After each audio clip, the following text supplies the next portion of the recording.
Hola, soy Mauricio José Schwartz y esto es El Rey va desnudo. Muy probablemente vives en un país donde las leyes estipulan una jornada laboral de no más de 8 horas diarias, 5 o 6 días a la semana y con pago de horas extras. Esto es muy variable, pero los países con las semanas laborables más intensas son, según el World Population Review, Camboya, Myanmar, Bangladesh, Singapur, Malasia, Sudáfrica y China. Del otro lado del espectro, según datos de la OCDE de 2020, los países con las semanas laborables más cortas son Dinamarca, Noruega, Alemania, Holanda, Islandia, Francia, Luxemburgo, Uruguay y Ecuador.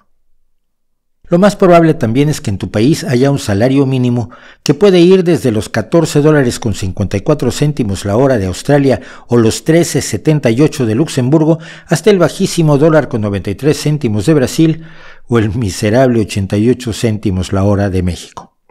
Pero solo 16 países del mundo no tienen un salario mínimo, ya veremos por qué. Igualmente, es muy probable que en tu país existan leyes destinadas a proteger la seguridad de los trabajadores, por ejemplo en el manejo de sustancias dañinas, materiales a alta o baja temperatura y otras situaciones de riesgo, exigiendo a los empleadores que proporcionen medidas de protección, equipo, cascos, mascarillas, respiradores, guantes, zapatos con punteras de acero y otros accesorios destinados a preservar la integridad física del trabajador. Y también es probable que en tu país haya instituciones gubernamentales destinadas exclusivamente a vigilar, inspeccionar y supervisar a las más diversas empresas a fin de garantizar que se cumpla la legislación laboral y se hagan efectivos los derechos de los trabajadores en todos los terrenos. En la mayoría de los países, además, se han promulgado leyes para ver cómo se cubre el salario de los trabajadores cuando enferman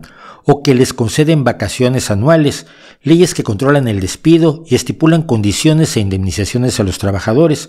que instauran y mantienen las pensiones de jubilación o por incapacidad, horarios de comidas o de descanso según distintas ocupaciones, que protegen la maternidad,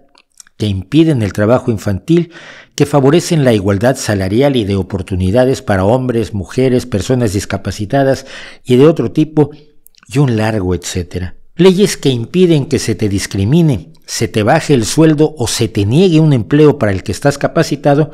debido a tu tono de piel, tu origen nacional o étnico, tu sexo, tus preferencias sexuales, tu religión, tu ideología política, tus preferencias en el fútbol y otras características que nada tienen que ver con tu desempeño en el trabajo. Es posible también que tu país ofrezca alguna forma de educación universal y pagada por las arcas públicas sin costo o con un costo bajísimo para ti y tu familia, incluso en algunos casos hasta la universidad,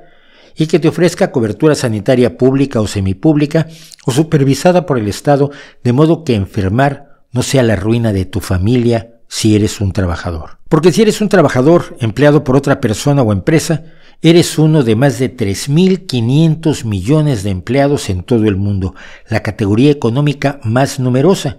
comparada con 1.800 millones de estudiantes o menores de edad,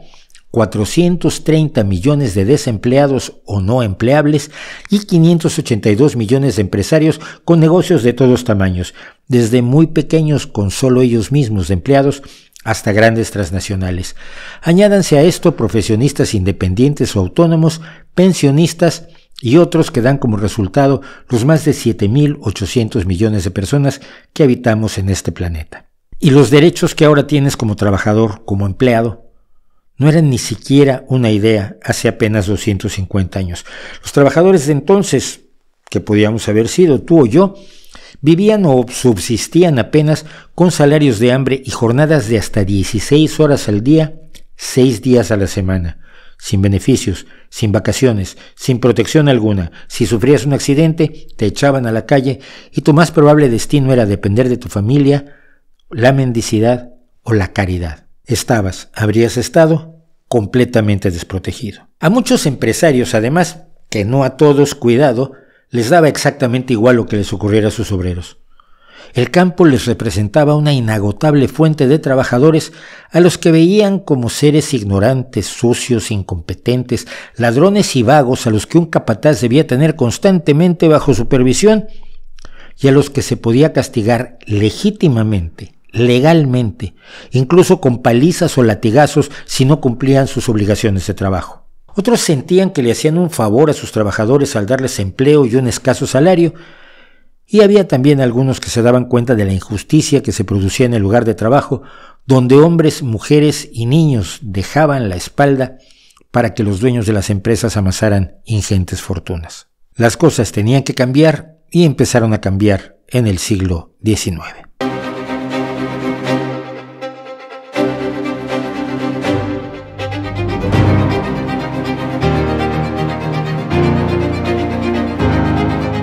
Antes del siglo XIX, una persona común y corriente, un miembro de la mayoría desposeída, trabajadora,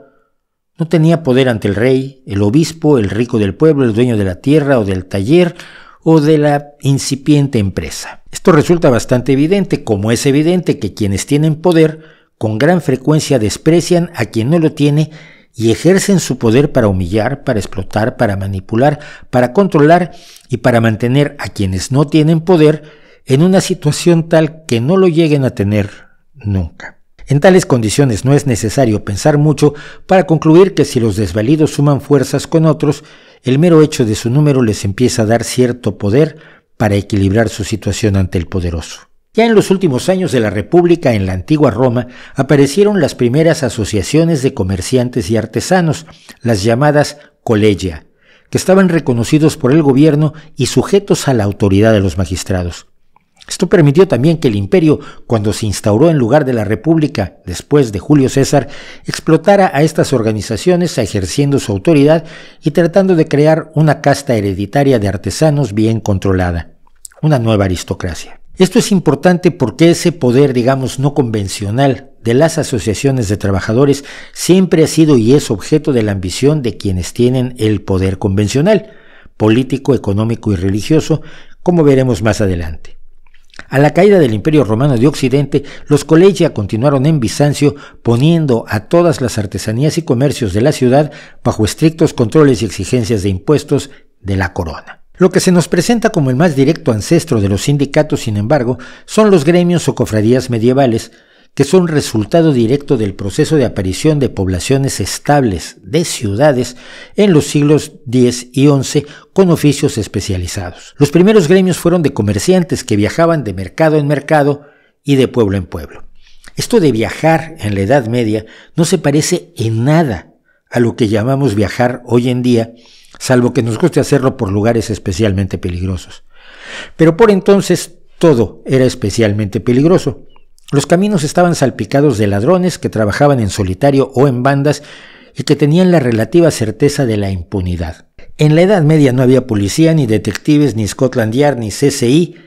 y era raro que se pudiera echar el guante a los delincuentes, y ellos lo sabían. Y donde los mercaderes no estaban en la mira de los delincuentes, lo estaban en la de los señores feudales, que les podían imponer y les imponían todo tipo de exacciones, impuestos, tributos y gabelas. Para defenderse, aunque fuera un poco, los comerciantes acudieron al sistema de los números, viajando y defendiéndose en grupos. Conforme fueron asentándose en grandes poblaciones y contratando a otros para labores como el transporte de sus mercancías, los comerciantes se organizaron aún mejor para protegerse no solo de los abusos, sino en el ejercicio de sus actividades, obteniendo el reconocimiento de los poderes locales. Pronto, los gremios de comerciantes controlaban la distribución de todos los bienes que necesitaba una población. Ya en el siglo XIII, los gremios de comerciantes de Europa Occidental estaban formados por los ciudadanos más ricos e influyentes de las poblaciones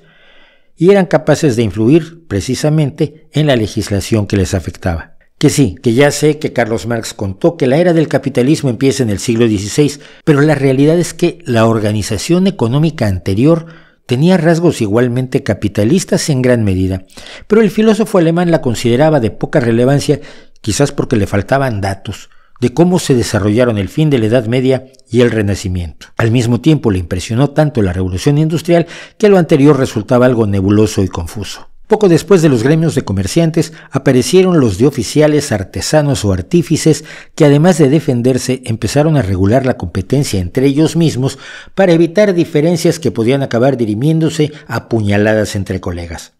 Comerciantes y artesanos, pues, acumularon poco a poco más poder que los propios señores feudales, pues generaban y movían mucha más riqueza que la que meramente salía del mundo agrícola y que era la base de la economía de los dueños de la tierra y de sus siervos. Como ejemplo,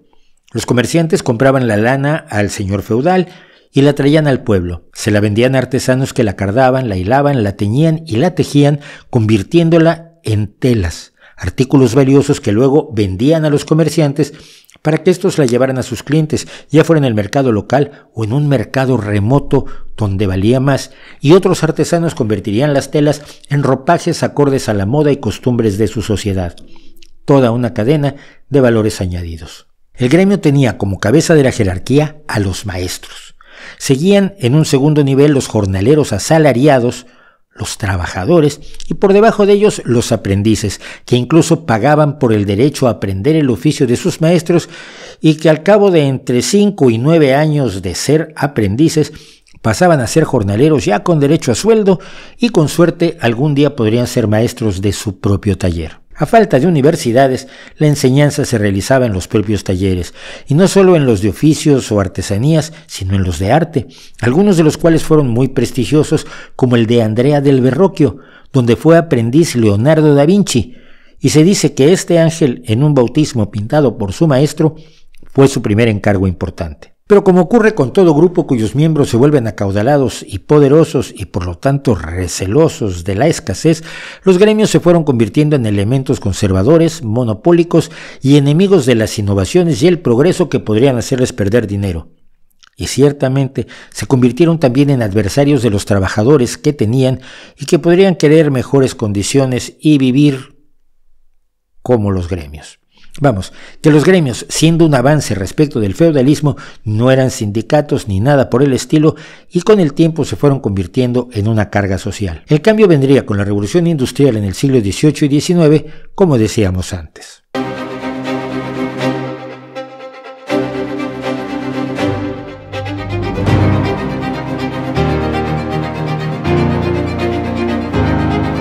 Los intentos de los trabajadores de unirse para mostrar un frente común no solo ante los patrones, sino también ante los distintos niveles de gobierno, fueron duramente reprimidos desde sus inicios.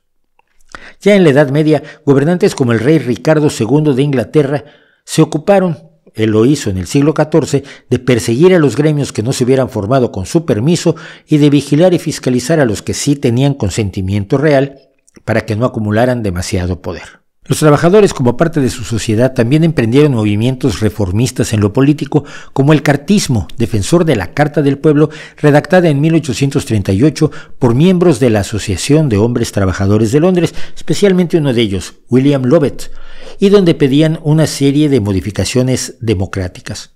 Por ejemplo, el voto de los mayores de 21 años de edad, el que no fuera necesario poseer tierras para poder votar, la reordenación de distritos para tener una representación parlamentaria igualitaria, el voto secreto para evitar el control de los poderosos y el pago a los parlamentarios para que no solo pudieran serlo los ricos. Eran propuestas revolucionarias e hijas del pensamiento ilustrado, pero no eran reivindicaciones laborales. Sin embargo, el movimiento de los cartistas sirvió para alentar la formación de sindicatos en el Reino Unido hacia la década de 1850 y en lo sucesivo. El objetivo principal de los sindicatos era la defensa de los trabajadores y de sus derechos.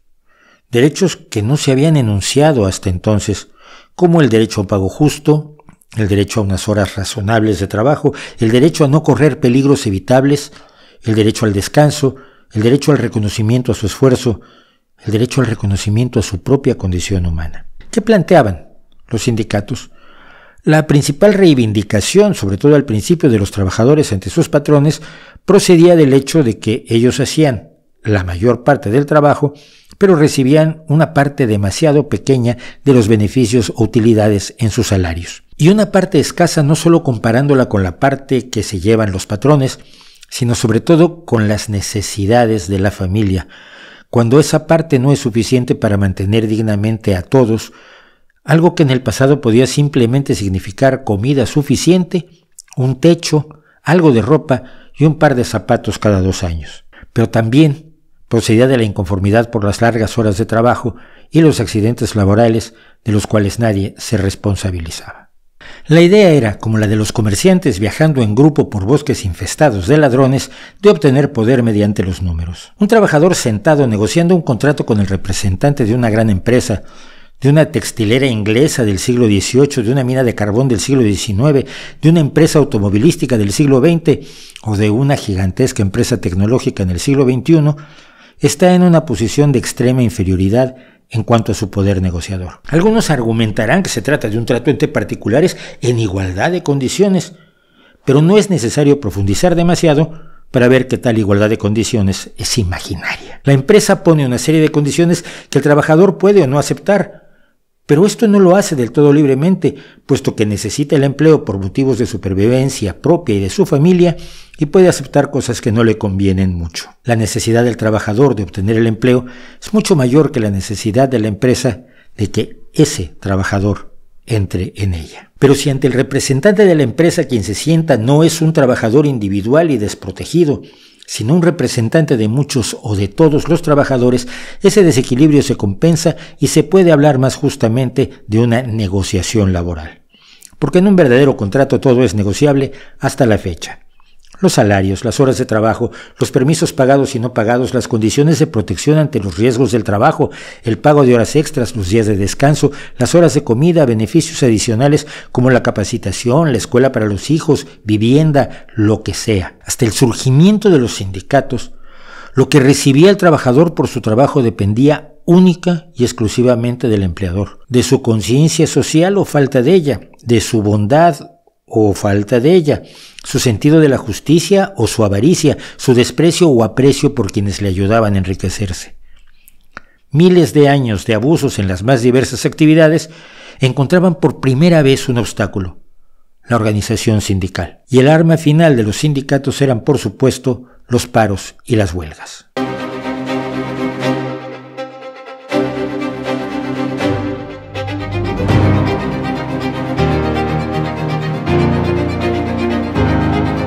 La primera huelga de la que tenemos noticias se remonta mucho más atrás de la Revolución Industrial, más o menos al 1170 antes de la Era Común, en Egipto,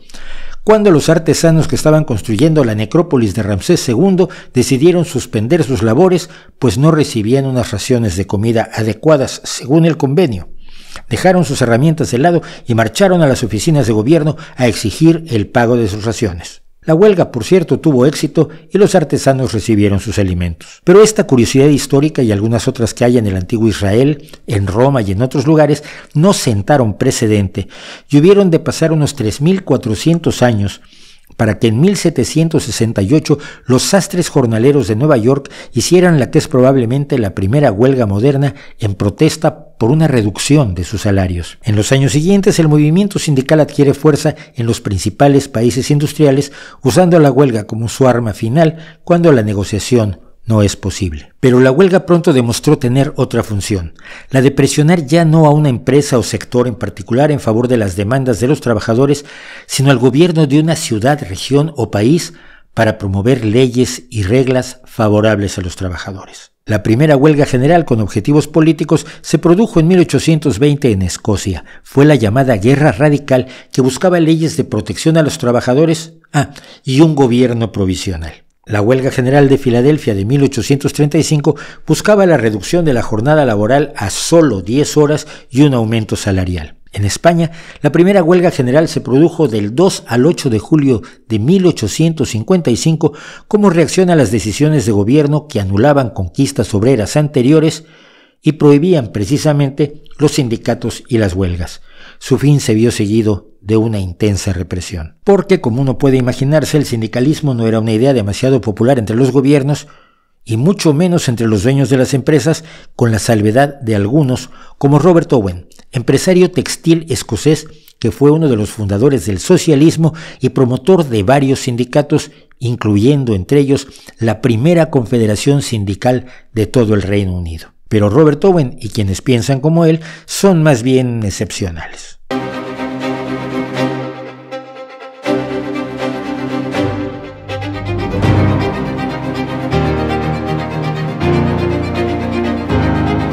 Las huelgas y los movimientos obreros, con el avance de las ideas de la Ilustración, fueron uno de los motores de nuevas legislaciones que por primera vez en la historia hacían que los estados se ocuparan de las injusticias laborales. La legislación es la forma de hacer permanente cualquier triunfo momentáneo o circunstancial de cualquier movimiento social, y el laboral no es la excepción. Los sindicatos desde su nacimiento se ven no solo como organizaciones que regulan las relaciones entre los empleadores y sus trabajadores. Su poder solo se va a consolidar si actúan dentro de la política y, como hemos visto, lo hicieron desde un principio. Gracias a su trabajo, en 1894 se expide en Nueva Zelanda la primera ley laboral, la Ley de Conciliación y Arbitraje Industrial, que establece por primera vez un sueldo mínimo nacional. El empleador ya no disfruta de total libertad para determinar a su arbitrio cuánto pagarles a sus empleados. El ejemplo de Nueva Zelanda fue seguido por el estado de Victoria en Australia y en 1909 por el Reino Unido,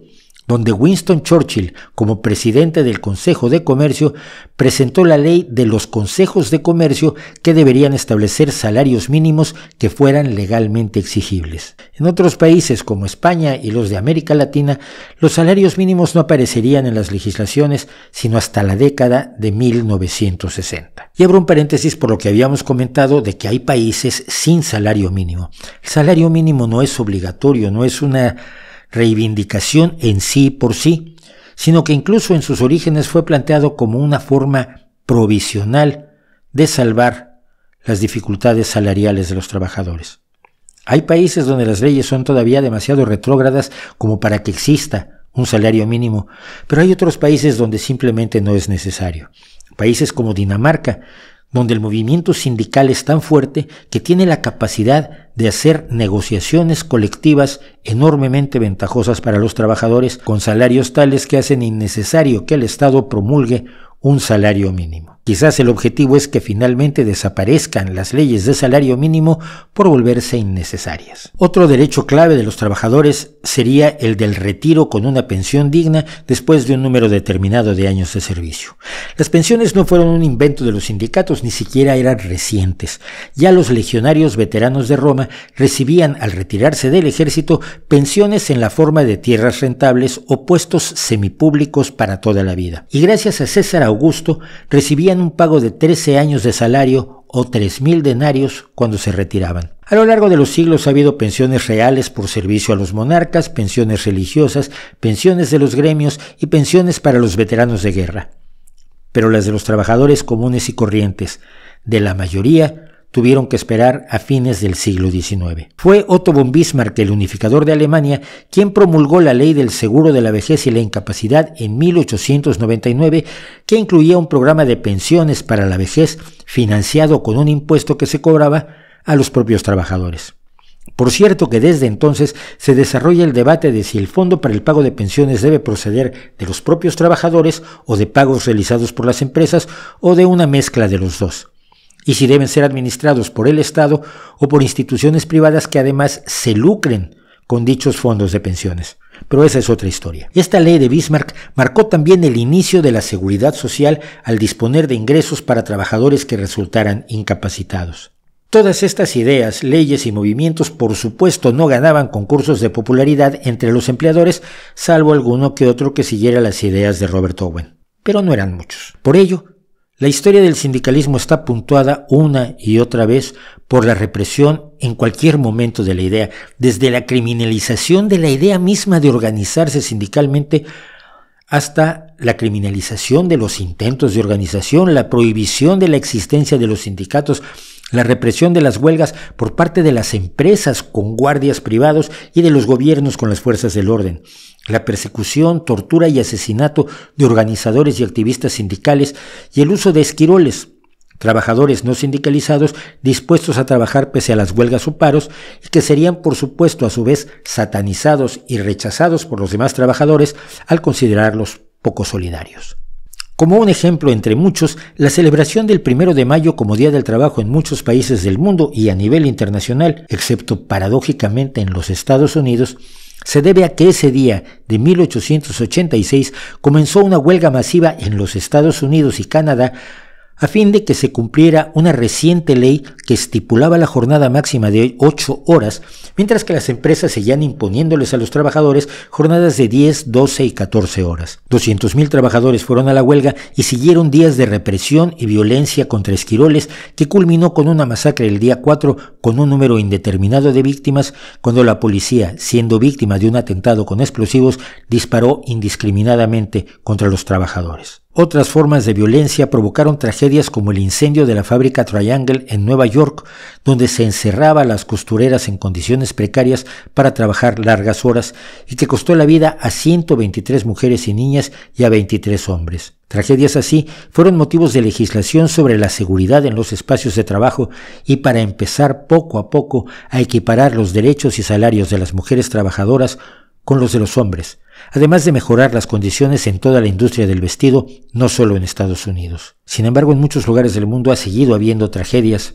en talleres de costura. El sindicalismo después de mediados del siglo XIX se vio además fuertemente influido por las ideas de Karl Marx, que veía en ese movimiento a uno de los motores de la derrota del capitalismo y la instauración de su versión del socialismo. Ya hemos comentado aquí ampliamente que el socialismo tiene otras muchas expresiones, no solo la marxista, aunque para muchos esto sea difícil de masticar y de tragar. Pero fuera de la mano de socialistas democráticos, de socialistas cristianos, de anarquistas, de marxistas o de militantes de otras variantes del pensamiento progresista, los sindicatos caminaron generalmente del lado de los partidos de izquierda,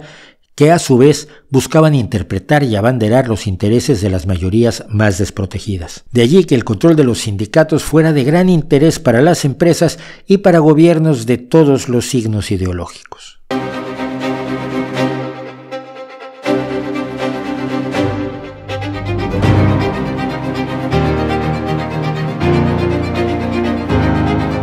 Un sindicato es una institución con poder. El sindicato de una empresa tiene poder en esa empresa y sus representantes pueden negociar con los representantes de los dueños o accionistas de la misma.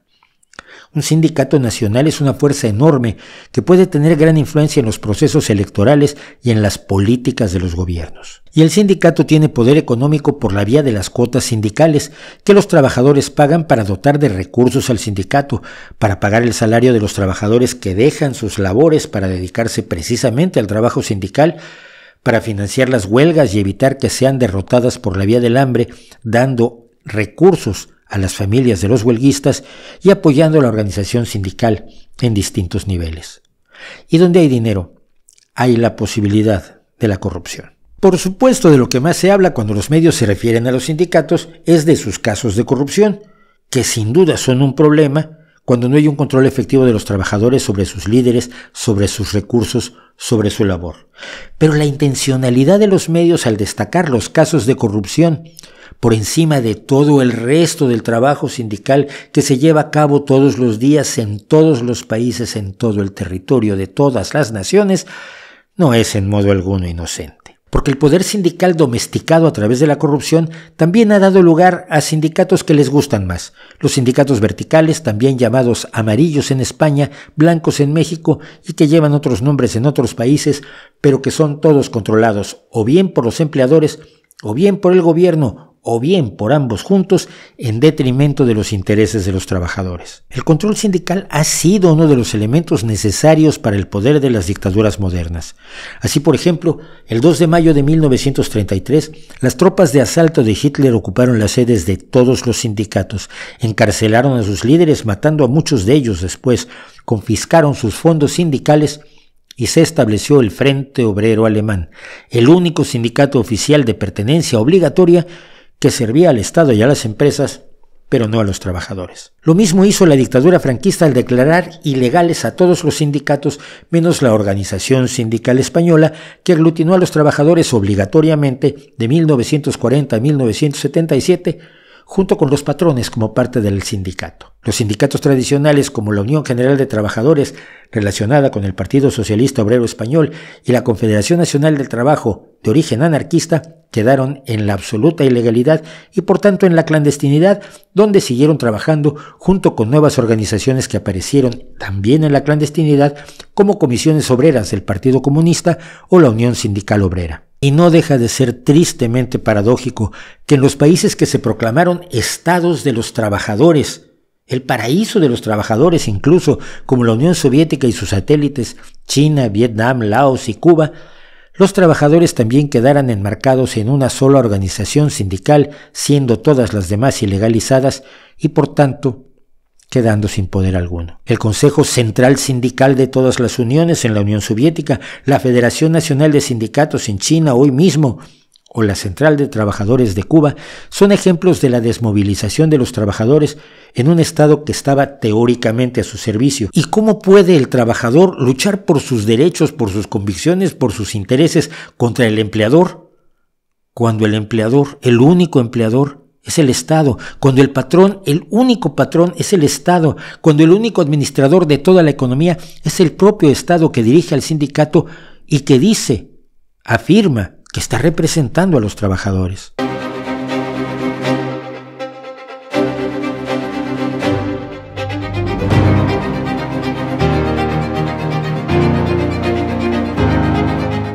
No todos los trabajadores pueden sindicalizarse, sobre todo si no son empleados, si no tienen un contrato laboral.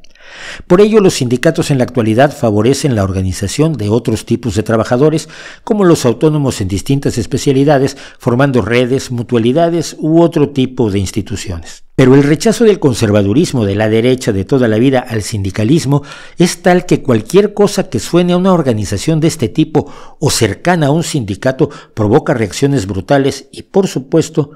acusaciones preventivas de la corrupción que viene, que destacan lo negativo y pretenden con ello borrar los efectos positivos del sindicalismo en los últimos 200 años y los efectos positivos que sigue teniendo hoy y puede tener para las nuevas formas de trabajo. Son efectos positivos de los que ellos mismos, probablemente sin saberlo claramente, son beneficiarios. Seguramente trabajan jornadas de 8 horas y cuando trabajan más les pagan horas extras, seguramente esperan su jubilación y seguramente disfrutan de múltiples beneficios adicionales si son trabajadores asalariados. Repito, claro que el poder de los sindicatos, como toda forma de poder,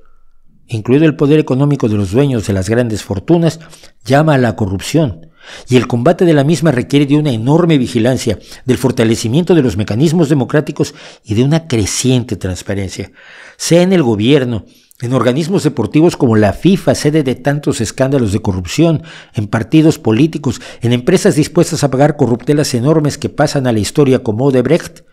y en los sindicatos también. Pero nada de esto borra lo que han hecho y hacen hoy, todos los días, en todo el mundo, las organizaciones sindicales por sus representados. No por nada hoy hay empresas especializadas en combatir a los sindicatos, a los proyectos de sindicatos,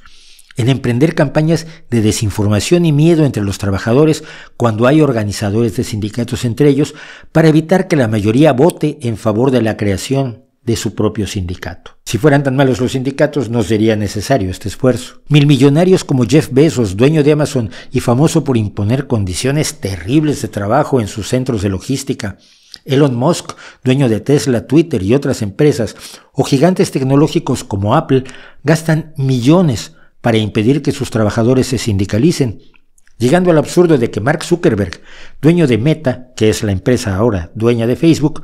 intentó evitar que en el chat de sus trabajadores se utilizara el término sindicalizarse. Esto provocó la protesta de la Confederación Sindical Europea y Zuckerberg retiró la medida. Otros gigantes como Microsoft, que combatieron con intensidad la sindicalización de sus trabajadores en décadas pasadas, han llegado finalmente en 2022 a acuerdos de neutralidad donde se comprometen a permitir que sus empleados elijan libre y equitativamente sobre su representación sindical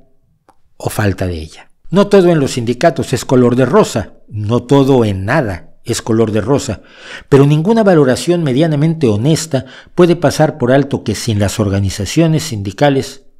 la enorme mayoría de nosotros, usted y yo, viviríamos una realidad laboral mucho más oscura. Y es posible decir que las empresas y toda la economía se han beneficiado de la organización sindical, que en los países donde ha sido más exitosa ha facilitado la creación de una clase trabajadora que dispone de recursos económicos que son a su vez motor del crecimiento, la innovación y la competitividad, esas tres palabras que tanto gustan a los más conservadores y que no pueden hacerse realidad sin quienes trabajan. Es que para cualquiera de nosotros, para cualquiera, vivir en un mundo menos injusto, con gente que disfruta de una vida más digna, más plena, con más satisfactores, con más opciones de educación, de ocio y de vida familiar, crea una sociedad más amable y una vida más satisfactoria para todos. Y estos son asuntos de más difícil realización en los países donde los sindicatos no son factores en la economía y la política, donde el maltrato y el abuso están legitimados y donde hay que luchar, por cierto, porque dejen de estarlo con ayuda de los sindicatos. La realidad social más habitable que se vive en cada vez más sociedades es hija de muchos factores, y uno de ellos, lo ha demostrado la historia, es la organización de los trabajadores en defensa de mayor justicia y equidad para todo su entorno en el que estamos todos nosotros. ¿No cree usted?